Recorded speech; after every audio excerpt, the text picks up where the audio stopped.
यूं तो क्राइम की दुनिया में किसी का ईमान, धर्म और इंसानियत से कोई नाता नहीं होता। उनका धर्म, भगवान, सब कुछ सिर्फ एक ही चीज होती है और वो है पैसा, जिसके लिए वो किसी भी हद तक जा सकते हैं। यूं तो दुनिया में स्मगलिंग के कई अजीबोगरीब तरीके देखे गए, पर क्या आपने सुना है कि किसी ने शहीद सैनिकों की लाश में ड्रग्स स्मगल किए हो? नहीं, तो शायद आपने अमेरिका के सबसे खतरनाक ड्रग स्मगलर फ्रैंक लुकस के बारे में नहीं सुना। फ्रैंक लुकस वही ड्रग डीलर है जो अपने काम को पूरा करने के लिए किसी भी हद तक जा सकता था, फिर चाहे अपने काम के लिए उसे किसी की जान ही क्यों ना लेनी हो। लुकस ने अपने समय में ड्रग स्मगलिंग को इस तरह से किया कि उसे आज तक का सबसे बड़ा ऑर्गेनाइज्ड क्राइम माना गया। लेकिन आखिर कैसे एक छोटा सा गरीब बच्चा बना अमेरिका का ड्रग लॉर्ड? अमेरिका के नॉर्थ कैरोलिना में रहने वाले फ्रैंक की जिंदगी शुरुआत से ही काफी मुश्किलों भरी थी। जहां वह रहता था वहां पर गरीबी और जुर्म बहुत बड़ी परेशानी थी। रोजाना ही कहीं ना कहीं चोरी होती तो कहीं पर हत्या।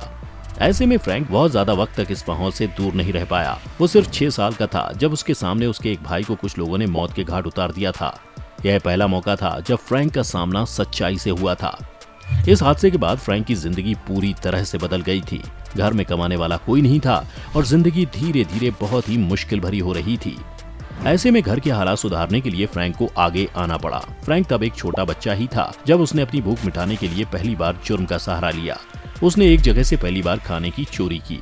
फिर यहाँ से शुरू हुआ फ्रैंक का जुर्म की दुनिया का वो सफर जो वक्त के साथ और भी ज्यादा बढ़ता गया। इसके बाद फ्रैंक लगातार चोरी करने लगा, कभी दुकानों से तो कभी उन शराबियों की जेब से जो उसे रास्ते में दिखाई दे जाते थे। उसकी इन चोरियों से जिंदगी पूरी तरह से सही तो नहीं हुई, मगर फ्रैंक के घर वाले भूखे नहीं रह रहे थे। फ्रैंक को लगा था ऐसे ही करते हुए वह अपना काम चला लेगा, मगर ऐसा नहीं था। कुछ ही वक्त में फ्रैंक की जिंदगी में एक नया मोड़ आ गया। फ्रैंक एक जगह पर नौकरी किया करता था। एक दिन बॉस की दुकान पर न होने पर उसने वहां से करीब $400 की चोरी कर ली। इसके बाद बॉस ने पुलिस को यह घटना बताई और पुलिस फ्रैंक के घर पहुंच गई। पुलिस से बचने के लिए फ्रैंक तुरंत ही भाग गया और फिर वापस कभी मुड़कर अपने घर की ओर नहीं देखा। घर से भागने के बाद फ्रैंक सीधा न्यूयॉर्क की ओर चला गया। उन दिनों न्यूयॉर्क में जुर्म की दुनिया बढ़ रही थी और रोज ही नए नए मुजरिम वहां आ रहे थे। फ्रैंक भी उनमें से ही एक था। न्यूयॉर्क आने के बाद फ्रैंक को दिखाई दिया कि आखिर बड़े लेवल पर जुर्म किस तरह किए जाते हैं। वह धीरे धीरे जुर्म की काली अंधेरी गलियों में जाने लगा था।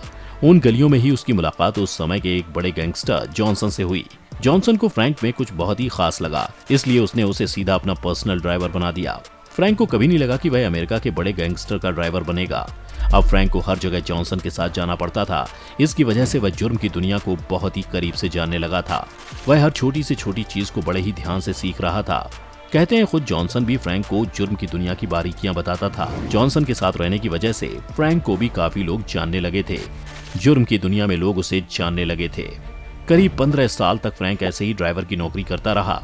1968 में अचानक दिल के दौरे के कारण जॉनसन की मौत हो गई और यही वक्त था जब फ्रैंक ने जॉनसन बनने का फैसला किया।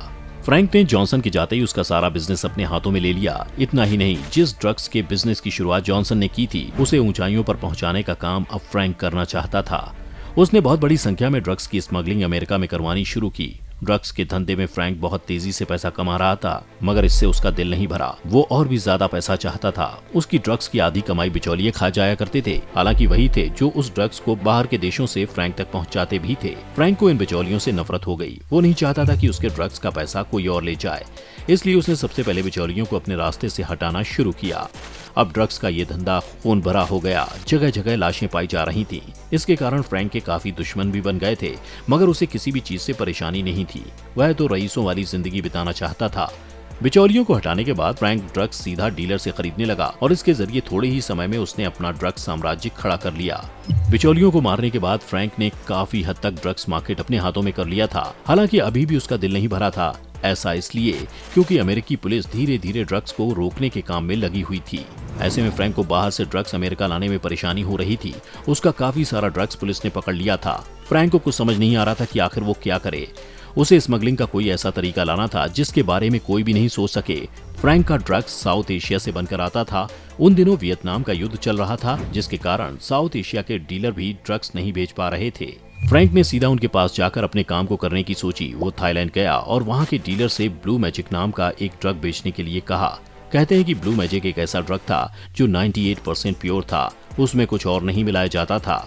ऐसे नशे के लिए मुंह मांगी रकम मिलती। हालांकि अब उसके सामने परेशानी थी कि आखिर उस ड्रग्स को अमेरिका तक लाया कैसे जाए, वो भी सबकी नजरों से बचा के। इसके बाद जो प्लान फ्रैंक के दिमाग में आया उससे हर कोई हैरान हो गया। फ्रैंक ने कुछ अमेरिकी अफसरों को अपनी ओर किया और कहा कि शहीद हुए सभी सैनिकों के ताबूत में ड्रग्स छिपाए जाएं। ऐसा इसलिए क्योंकि कोई भी किसी भी शहीद के ताबूत की जांच नहीं करेगा।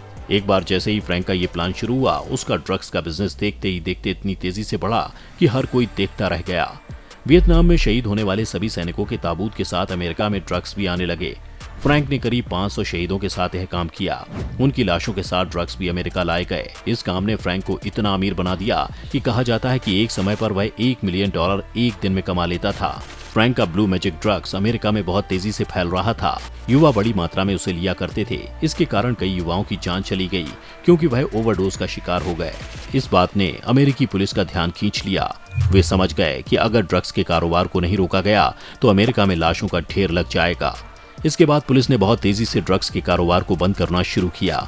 जब तहकीकात और आगे बढ़ी तो फ्रैंक का नाम भी सामने आया। इसी के चलते उसके घर पर रेड मारी गई। रेड में फ्रैंक के घर से ड्रग्स और काफी सारा पैसा मिला, जिसके बाद तुरंत ही उसे हिरासत में ले लिया।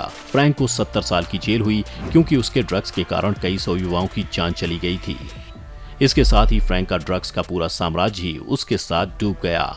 आज भी फ्रैंक सलाखों के पीछे अपनी जिंदगी काट रहा है।